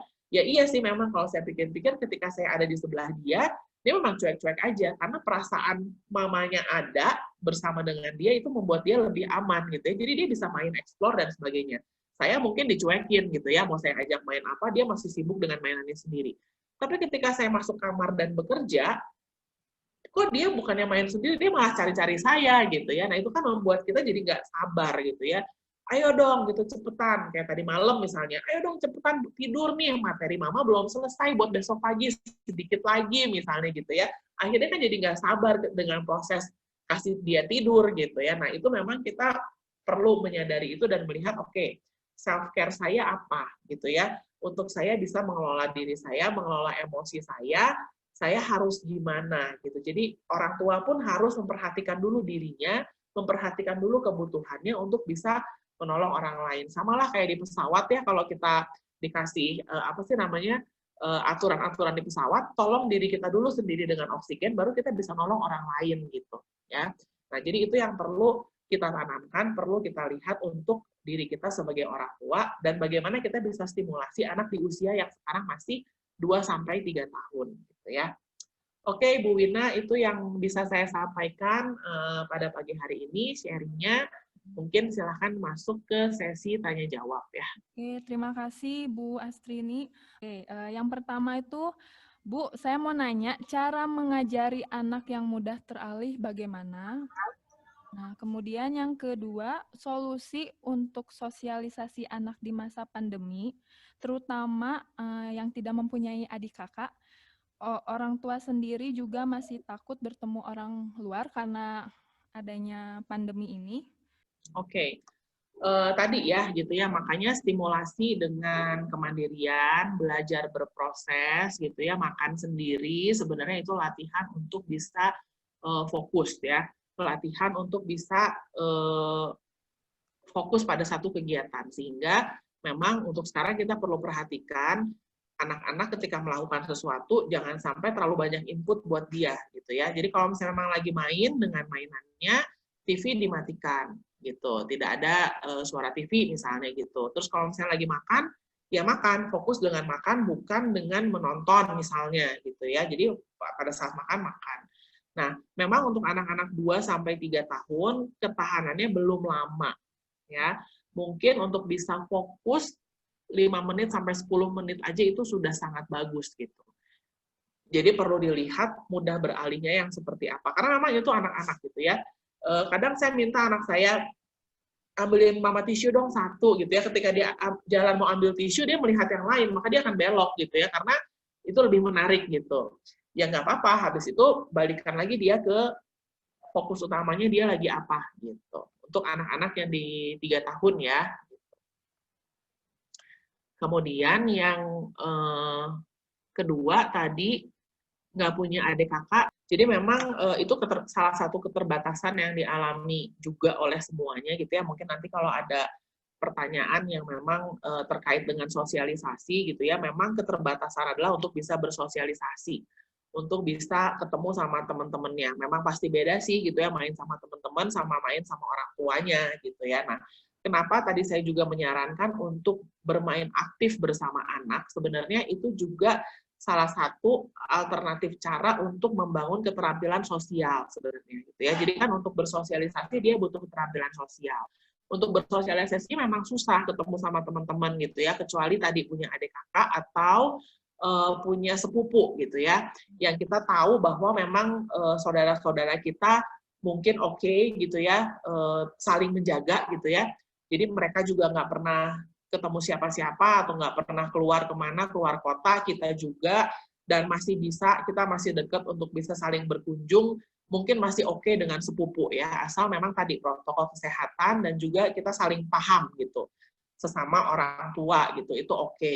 Atau kemudian video call yang kemarin saya bilang, video call dengan teman-temannya atau Zoom dengan teman-temannya untuk hal yang informal. Ya, jadi setidaknya untuk berkegiatan bersama lah atau saling menyapa dan sebagainya itu boleh gitu ya. Atau kalau di kompleks tadi dengan teman-teman yang ada di kompleks memang juga dengan menjaga gitu ya. Kadang-kadang memang susah sih gitu untuk ngomong sama anak, nanti kalau ketemu temen yang ini jangan peluk-peluk dulu ya gitu misalnya gitu. Itu kan memang jadi agak susah gitu ya, namanya anak-anak kan spontan sekali gitu. Tapi memang kalau ada yang bisa kita jaga masih lebih oke untuk mereka bersosialisasi. Nah, keterampilan sosialnya adalah ketika bermain bersama dengan si anak gitu. Jadi ketika kita bermain aktif dengan si anak, kita pun bisa berperan kan, namanya juga role play gitu ya. Oke, kalau misalnya kamu jadi gurunya, aku jadi muridnya ya, misalnya mamanya jadi muridnya. Terus nanti mamanya berperan sebagai murid yang nakal misalnya gitu ya, atau murid yang nggak mau denger gitu misalnya atau apa. Nah itu kan juga akan bisa bantu si anak untuk menyesuaikan gitu ya. Atau misalnya ketika dia mau ambil semuanya, karena kalau main sama kita orang tua, itu kan kita memfasilitasi dia. Dia mau ambil, kita kasih gitu ya. Dia maunya yang ini, kita cari yang lain. Tapi kalau sama teman-temannya kan nggak begitu gitu ya. Jadi kita boleh mulai berperan di situ. Ketika dia mau ambil, kita nggak mau. Kan aku udah ambil duluan, kamu yang lain aja. Aku maunya yang ini gitu. Nah, itu nanti akan membantu dia untuk solving problems gitu. Kalau kayak gitu gimana gitu ya. Mama kan udah ambil duluan, mama pokoknya mau donatnya yang ini, yang coklat, kamu ambilnya yang lain aja, misalnya gitu. Nanti dia mulai marah-marah, wah segala macam gitu ya. Kan kita berbagi gitu, memang itu proses sih, ngajarin untuk berbagi, ngajarin untuk bermain bersama gitu ya, nggak rebutan gitu. Nah itu proses juga sebenarnya. Jadi nggak punya kakak adik, untuk keterampilan sosial bisa lewat situ. Atau video call dengan teman-teman. Untuk saat ini sih yang mungkin bisa dilakukan itu ya. Untuk pertanyaan yang ketiga, bagaimana stimulasi untuk anak laki-laki usia 3-4 tahun untuk bisa berbagi mainan dengan teman sebaya atau dengan orang dewasa? Mau berbagi sama teman sebaya, tidak mau mengalah, jadi rebutan akhirnya. Bagaimana sih Bu caranya? Iya, tadi ya, kalau misalnya kalau misalnya yang tadi saya jelaskan, kalau nggak ada teman sebayanya, dengan pada saat kita bermain, kita boleh stimulasi lewat bermain peran tadi itu, gitu. Jadi kita bisa gunakan untuk keterampilan sosialnya. Tapi kalau misalnya dia bisa main sama teman-temannya, mungkin kita bisa ngomong gitu. Kita harus berbagi, atau kita bisa ngomong duluan, nanti teman kamu ada yang mau datang ke sini ya, gitu. Nah, nanti untuk mainan ini kita main sama-sama gitu. Nggak apa-apa temennya pinjem gitu. Dan itu memang perlu beberapa kali, nggak bisa sekali kita omongin terus dia langsung oke, itu nggak bisa juga sih. Namanya anak-anak di usia itu masih lah sampai 4 tahun gitu ya, sirik gitu ya, atau misalnya nggak boleh ini punya aku, pokoknya nggak ada yang boleh pegang gitu. Nah itu memang perlu proses untuk belajar berbagi gitu. Tadi bisa diomongin dulu sebelumnya, terus kemudian pada saat bermain ketika kita dampingi, kita juga bisa bilang, kamu tadi sudah ambil, ayo kamu sekarang pilih mainannya yang mana, sekarang temennya yang pilih gitu. Nanti kalau sudah kita boleh gantian gitu. Itu bisa dilakukan juga ya. Di masa pandemi ini, saya terjebak dalam situasi di mana saat ini sering membeli mainan untuk anak. Saat ini saya mau mengajarkan proses untuk mendapatkan mainan tersebut. Apakah di umur 3-4 tahun ini anak sudah bisa diajarkan konsep untuk menabung? Terima kasih. Oke. Memang sih gitu ya, pada akhirnya kita berusaha memfasilitasi kan ya gitu. Jadi akhirnya ya udah beli mainan, tenang Bu, Ibu tidak sendirian gitu ya. Banyak ibu-ibu lain yang juga memang akhirnya ya udah deh biar nggak bosen gitu. Nah tadi gitu, jadi memang kita perlu atur berapa banyak sih dia bisa dapat mainan gitu. Ataupun kalau misalnya memang ibu mau beli gitu ya, karena mungkin hari ini 11-11 gitu ya, dengan berbagai macam diskonnya itu gitu, boleh di hold dulu, ditahan dulu gitu, nanti keluarnya nggak langsung berbarengan tiba-tiba, mainannya bisa banyak, tiap hari ada mainan baru misalnya gitu ya, itu boleh ditahan dulu gitu ya. Jadi kita yang mengelola sebenarnya, kita belinya sering nggak apa-apa, tapi keluar ke anaknya bertahap gitu ya, jadi nggak langsung semua, karena itu kan stimulasinya juga jadi terlalu banyak buat dia gitu, dan dia mungkin akhirnya pengen ini itu, dia juga nggak bisa ngolahnya gitu ya. Jadi kalau satu-satu dengan satu permainan dia bisa mainin dulu sampai dia bosen gitu ya, sampai dia tahu dan sebagainya, nanti ditambah lagi boleh gitu. Jadi kalau ibu belinya sering nggak apa-apa, asal keluar ke dianya bertahap gitu ya. Nah konsep menabung sebenarnya tergantung dari anaknya, dia sudah paham juga dengan konsep uang atau belum gitu ya, karena itu kan saling terkait juga gitu. Untuk anak 2-3 tahun kadang-kadang belum paham, yang dia tahu adalah mungkin membeli sesuatu pakai uang gitu ya, tapi biasanya itu baru mulai di 4 tahunan lah ya, dia mulai paham 3-4 tahun gitu. Jadi mungkin untuk menabung bahwa kumpulin uang baru beli belum terlalu sampai segitu dia paham gitu ya. Nah kita bisa pakai konsep yang lain gitu. Jadi misalnya oh iya sekarang udah bisa ini, udah bisa mulai mainan yang ini, karena mainan kan kita perlu sesuaikan juga dengan usianya ya gitu, bisa dia mainkan atau enggak gitu. Nah nanti ketika dia sudah melewati satu tahap perkembangan apa dan sebagainya, terus kemudian kita mau kasih mainannya itu oke, tapi memang bukan sebagai hadiah atau reward juga gitu ya. Jadi memang kita perlu atur, kita perlu kelola itu dengan lebih baik, kapan kita memberikan ini mainan, kapan dia bisa explore, dan itu harus sesuai dengan minat dan usianya dia juga. Gitu. Jadi kalau untuk menabung tergantung dari konsep anaknya gitu. Kemungkinan sih dia belum paham untuk uang dan sebagainya, itu dia belum paham. Gitu. Jadi kita mesti pakai konsep yang lebih sederhana buat dia gitu. Karena dia mungkin belum tahu juga bahwa ini tuh mamanya beli gitu ya. Ini mamanya beli mainan gitu. Karena kan kadang kita belinya online tiba-tiba udah ada aja gitu ya. Jadi buat dia juga baru gitu kan. Belum paham bahwa itu tuh dibeli dan itu tuh pakai uang gitu. Kemungkinan belum paham. Kita yang perlu mengelola, oke, kita belinya sering nggak apa-apa, tapi keluar ke dianya yang bertahap. Itu yang lebih penting sih sebenarnya. Bu Astri, ini saya boleh tanya sekali ya? Iya, silakan Bu. Bu Astri ini mau tanya, kalau anak yang lahirnya maksudnya mengalami proses vakum, meskipun vakum ringan, atau dia kehilangan salah satu fase kayak merangkak gitu, apakah dia memang berpengaruh terhadap ini ya, perkembangan motorik halus atau kasarnya ya Bu? Dan itu kayak, kalau kayak begitu gimana ya ininya, menyikapinya ya? Atau ada treatment untuk ininya berapa lama range-nya, atau memang harus ke dokter tumbuh kembang anak untuk dilatih sensor motorik halus dan kasarnya, atau gimana tuh Bu? Oke. Sebenarnya ketika dia mengalami vakum atau misalnya tadi ada satu fase perkembangan yang terlewati, itu mungkin jadi faktor resiko aja gitu ya, jadi faktor resiko dalam proses tumbuh kembang dia. Tapi apakah hal itu membuat dia jadi bermasalah? Belum tentu gitu ya. Maka memang kita perlu lihat tahap perkembangan sesuai usianya ya. Kalau sekarang usianya di 3 tahun gitu ya, atau 2 tahun menuju 3 tahun, kemampuan motorik halusnya tuh lagi ada di mana sih sekarang gitu ya. Dia kan mulai bisa muter benda, terus mulai mau coret-coret gitu. Nah, itu motorik halusnya dia gitu. Nah, sekarang dia sudah, kalau dia belum berminat dengan bolpen, kertas, dan sebagainya, nggak ada masalah gitu ya.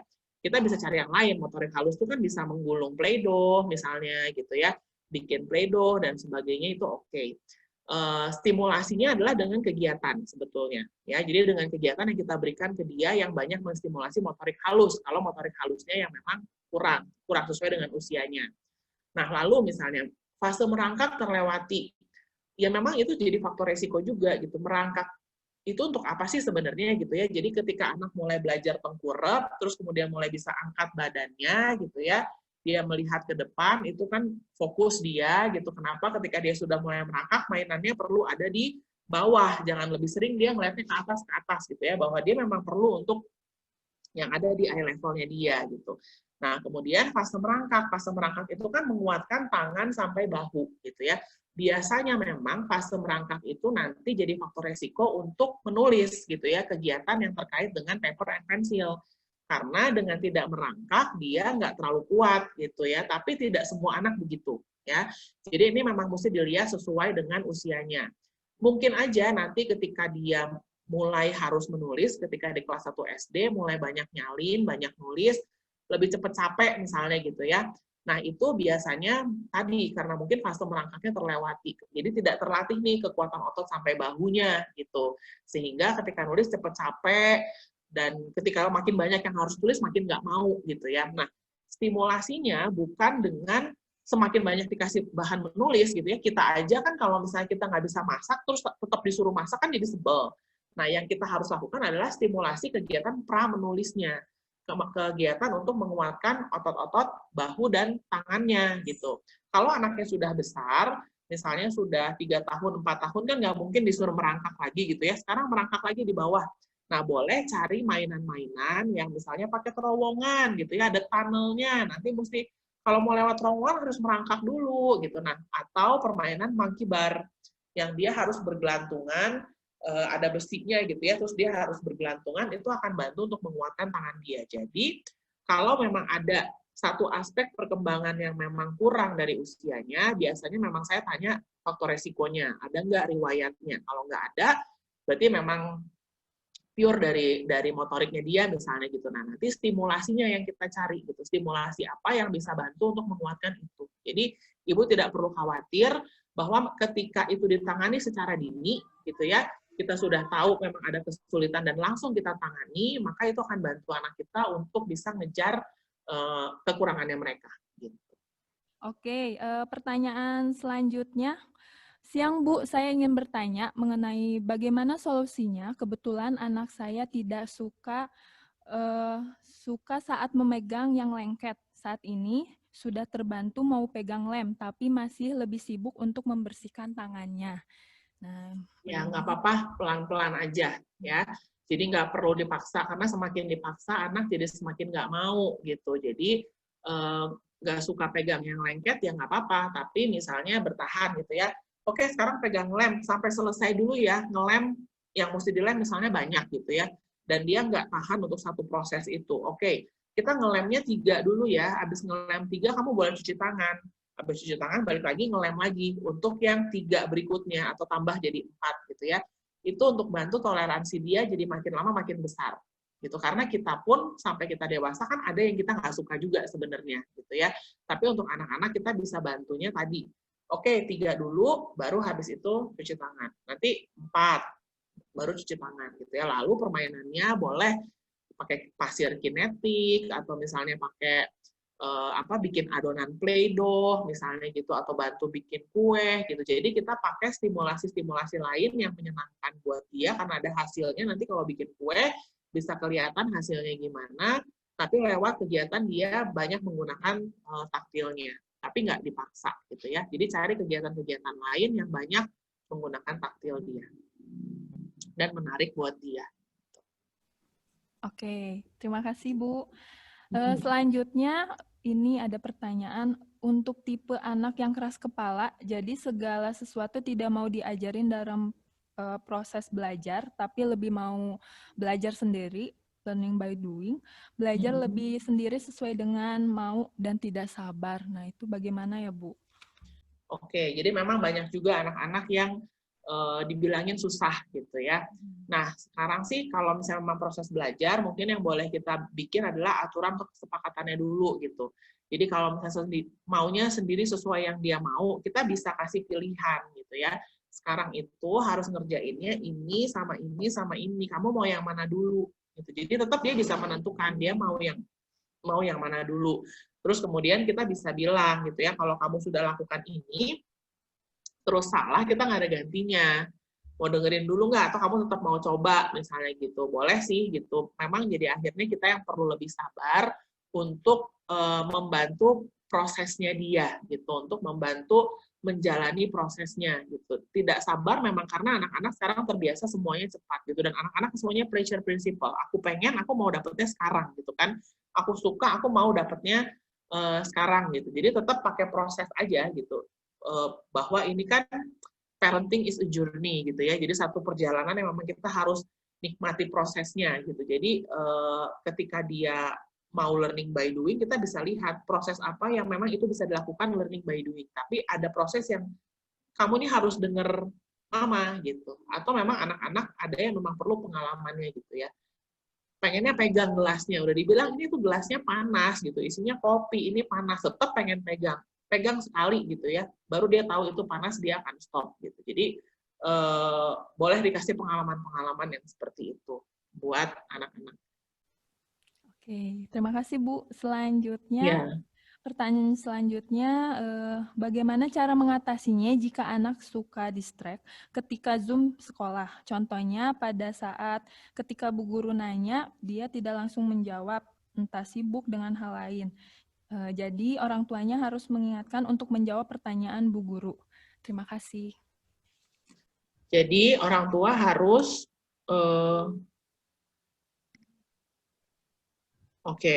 harus mengingatkan untuk menjawab pertanyaan. Memang jadi perlu didampingi ya gitu anak-anak ini awalnya untuk nanti akhirnya dia bisa mandiri, dia perlu didampingi dalam proses untuk belajarnya. Kemudian mengingatkan boleh bertahap. Ya, jadi maksudnya kita challenge gitu. Untuk sekarang mungkin kita dampinginya full gitu. Lalu ketika misalnya kita mau siapin meja belajar dia untuk Zoom, boleh disingkirkan dulu hal-hal yang tidak terkait dengan aktivitas Zoom-nya dia gitu ya. Jadi boleh disingkirkan dulu barang-barangnya supaya tidak mudah terdistrak, kemudian tidak ada suara dan sebagainya. Nah, ketika dalam proses dia melihat ke depan, kita bisa mengingatkan sekali-sekali gitu ya. Nanti baru yang tadinya kita setiap kali kita ingetin, setiap kali coba lihat, nanti lama-lama kita ngomongnya 5 menit sekali. Nanti lama-lama kita ngomongnya naikin gitu ya, 8 menit sekali misalnya gitu. Bantu dia untuk tetap bisa fokus. Nah, kemudian dengan kegiatan yang lain, di luar dari kegiatan Zoom, biasakan dia juga fokus pada satu kegiatan, gitu. Apa sih yang sedang dia mau lakukan, gitu. Kalau misalnya mau makan, ya udah, nggak bisa ambil makanan langsung makan, gitu ya. Duduk dulu, terus baru ada makanannya, baru dimakan. Itu kan proses juga, itu membantu dia untuk fokus stay pada satu kegiatan, gitu. Itu bisa bantu untuk terdistraksinya, gitu ya. Nah, pada saat belajar, mungkin ya tadi pendampingannya di-challenge bertahap gitu. Dari yang memang pendampingan intens, sampai pendampingan yang nanti lama-lama, setelah dia terbiasa dan dia bisa, gitu ya, kita jadi bisa membuat dia lebih mandiri, gitu. Ini anak saya ketika dipanggil, dia mendengar tapi tidak mau menjawab. Hingga saya harus agak tinggi suara, atau saya bilang, Mama nggak akan jawab kalau kamu ngomong. Langsung dia bisa jawab. Pertanyaan saya, harus bagaimana ya Bu? Karena saya merasa dia seperti sengaja tidak mau menjawab atau merespon. Okay. Jadi kalau dipanggil, dengar tapi nggak mau jawab misalnya gitu ya. Nah itu memang perlu dilatih sih gitu. Jadi kita mesti lihat juga pertama situasinya gitu ya. Ketika dia lagi fokus sama sesuatu atau dia lagi nonton, kadang-kadang kita panggil memang dia nggak mau jawab gitu ya. Jadi supaya dia mau jawab, mungkin matiin dulu TV-nya. Mama mau tanya sama kamu, ini penting untuk sekarang gitu ya. Jadi itu bisa dilatih. Lihat situasinya di mana memang dia harus fokus misalnya gitu.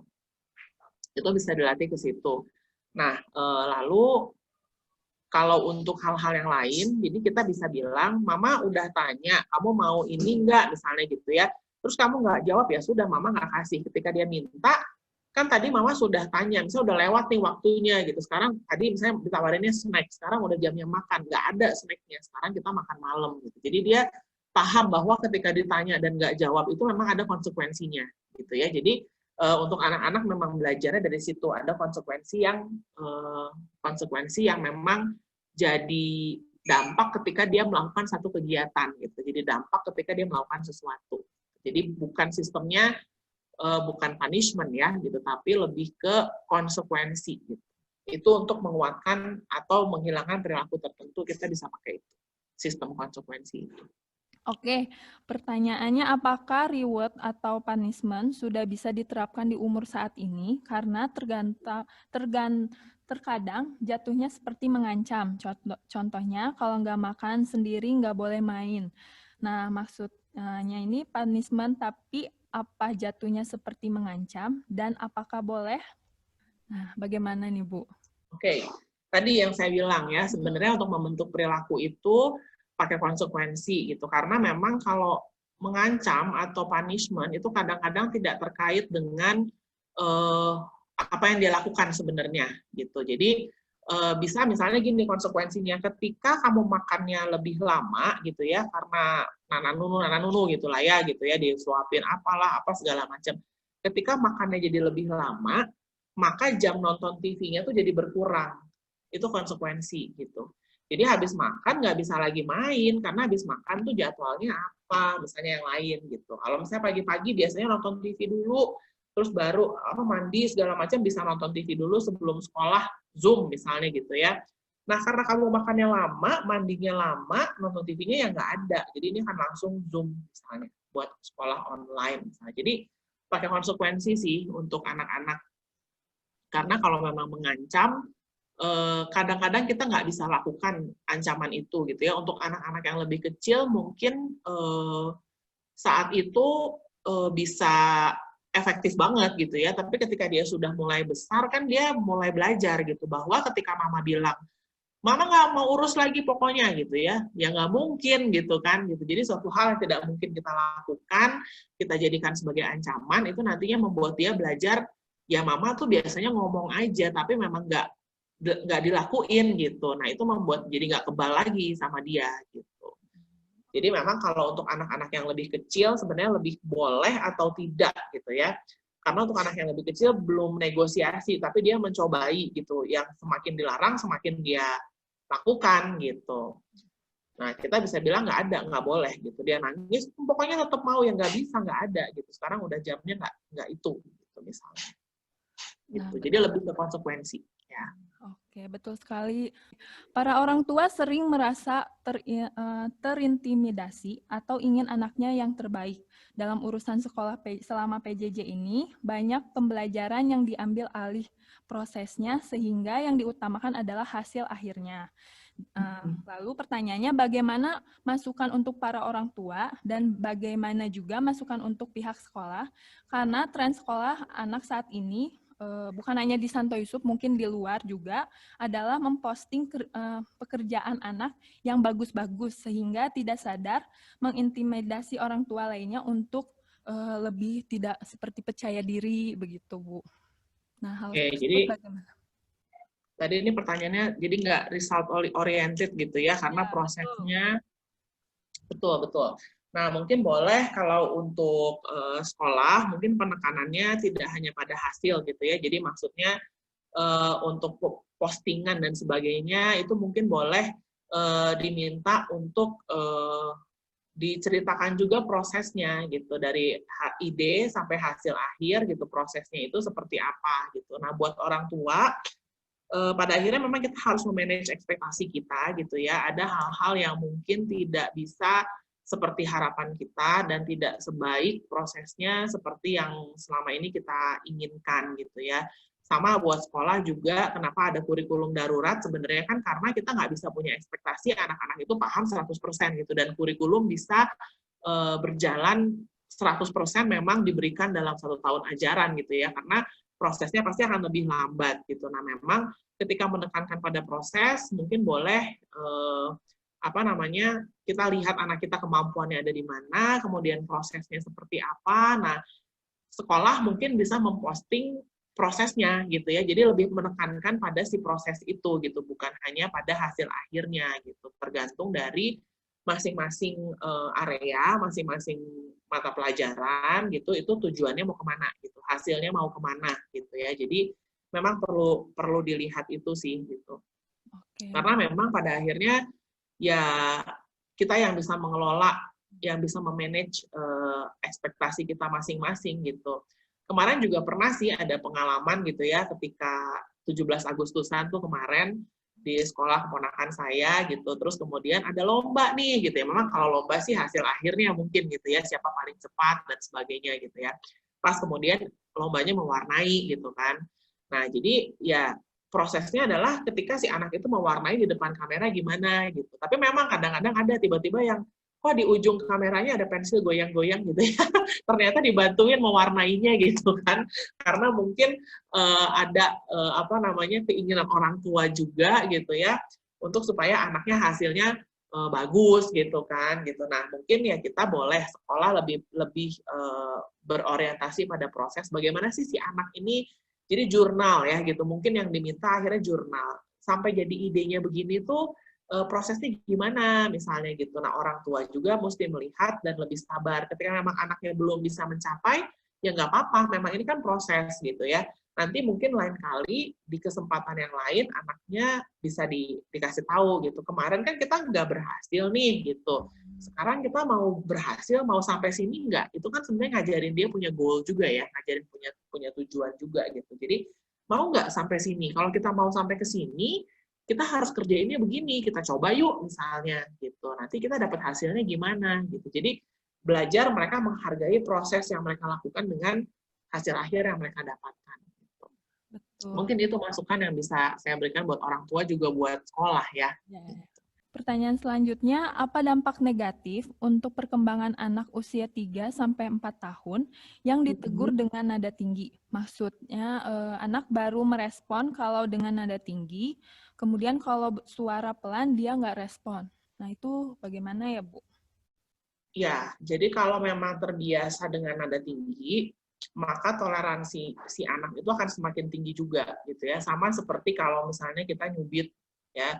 Kalau kita pakai fisik kita nyubit, mungkin sekarang sakit, lama-lama dia kebal dengan cubitan kita gitu ya. Jadi kalau sudah terbiasa dengan nada tinggi, mungkin kita rubah juga gitu metode kita gitu. Karena dia akan semakin tinggi juga toleransinya gitu. Lama-lama nada tingginya si mamah nih gitu ya, dia anggap sebagai omongan biasa gitu. Maka dengan nada yang biasa pun dia jadi nggak respon gitu. Nah, itu memang perlu ada perubahan metode dan apa ya, bareng sama anaknya gitu, bersama anaknya gitu. Jadi mama nggak mau marah-marah ya, pokoknya mama ingetin sekali misalnya gitu, atau boleh dirubah juga metodenya pakai ditepuk misalnya gitu. Jadi supaya dia ngeh dulu gitu, ditepuk, mama mau ngomong. Nah itu juga salah satu cara untuk membuat si anak beralih dulu ke kita gitu, untuk baru kita sampaikan message kita seperti apa.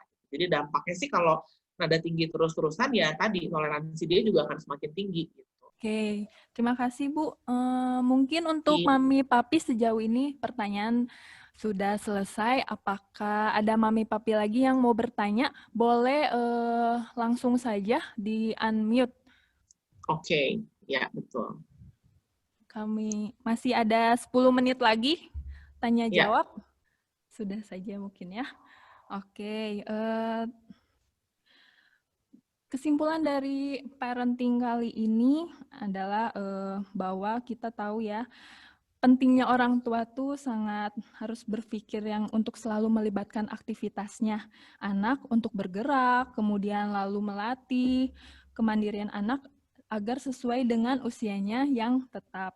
Kemudian meluangkan waktu kepada anak dengan bermain role play. Kemudian betul sekali yang dipaparkan oleh Ibu Astrini bahwa anak-anak harus ada quality time bersama orang tua. Melihat proses perkembangan anak bukan hasilnya. Kemudian proses dari awal yang dari akarnya tetap menutrisi dengan baik agar anak menjadi lebih fokus dan mandiri lagi. Begitu ya Bu Astrini. Iya. Oke, terima kasih Bu Astrini atas parenting hari ini sangat cukup apresiasinya sangat oke sekali. Terima kasih juga kepada Mami Papi yang telah menyempatkan diri untuk bergabung di parenting kali ini. Terima kasih. Sampai jumpa di kegiatan parenting selanjutnya. Terima kasih. Terima kasih. Selamat siang. Selamat siang. Siang, Bu. Terima kasih, Bu. Selamat siang. Terima kasih. Sama-sama, Bapak Ibu. Sama-sama.